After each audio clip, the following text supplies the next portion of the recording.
欧洲的海岸线，展示的是欧洲的海岸线。地图呢，画的是印度洋，描绘的是印度洋。因为当时的荷兰比较依赖于海洋经济和贸易。同样是表现了维米尔对于当时的科学的发展的一个关注。这件作品呢，现在藏在德国的那个法兰克福博物馆。之前呢，很长一段时间，它都会被看作是和天文学家这张画呢是一对作品。一对的，后面我们会看到，其实维米尔不止一次的出现成对的作品啊，创作成对的作品。好，我们大致看了，后面还会有少量的作品，大致看了维米尔一生从早期到中期到晚期的作品。但是呢，作为画家的维米尔，他其实是充满神秘感，他像谜一样的令后世琢磨不透。他有哪些谜呢？第一个就是他的师承关系，到现在为止啊，因为维米尔的艺术训练或者是他的学徒经历啊，到现在为止没有查到什么很确凿的文献记载，也没有明确的证据说来证明他是在哪里跟谁学习绘画的。那么目前只有几个推测。第一个推测呢，就是这个法布里修斯。前面我们看到他画了一张盖尔斯特风景画，对吧？这是他画的另外一件作品，在室外的环境下画了一个人物。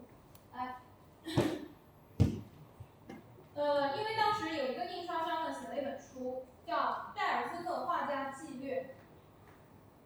他呢就写了他里面有一句叫模棱两可的话，他说维米尔沿着这个卡雷尔法布里修斯的路径巧妙前行。这话就是可以让你产生很多联想。最直接的联想就是他沿着他绘画的这个路径，绘画的这种方法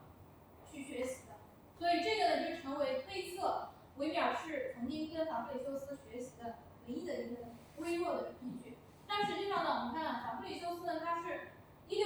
到1654年的人，他活得也不长，就是1622年出生，维米尔1632年出生，他俩只差10岁。10岁这个差距呢就比较微妙，他可能也会成为他的老师，但也可能也不足以成为他的老师，就是有点说不清楚了。所以他们的师徒关系也不确定。第二个推测呢，就是推测维米尔有可能曾经跟伦勃朗的一个学生叫布拉姆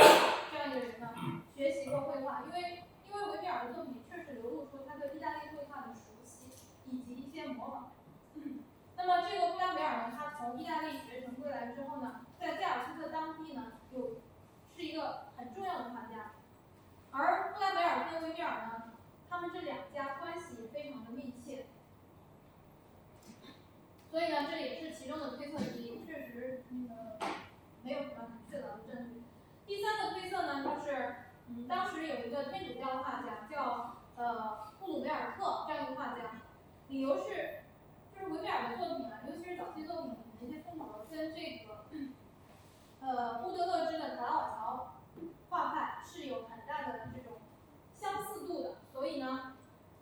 同时呢，在这个维米尔的作品当中啊，有一些背景，就是墙面上挂的那些画，有一些是出自布鲁梅尔特之手。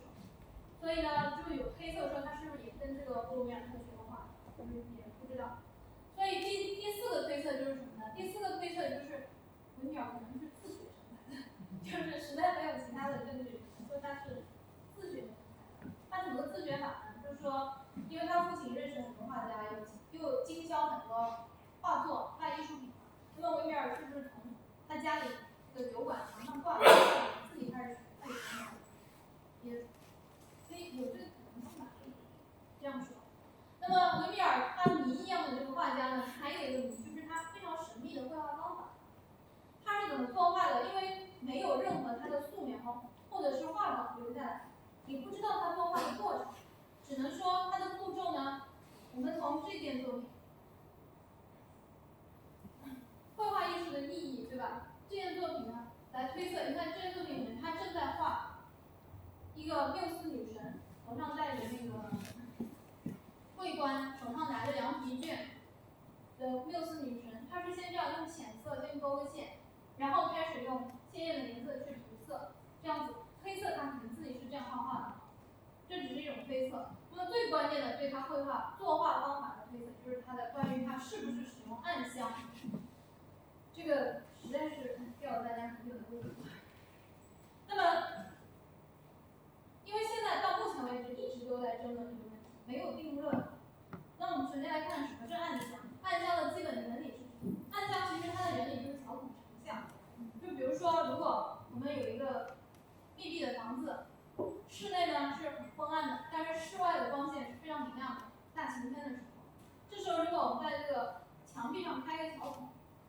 外面的这个明亮的光线就会通过这个小孔这样子照射到阴暗的室内，照射到这样一个室内，但是照射过来是反的，这里的光线是到了这里，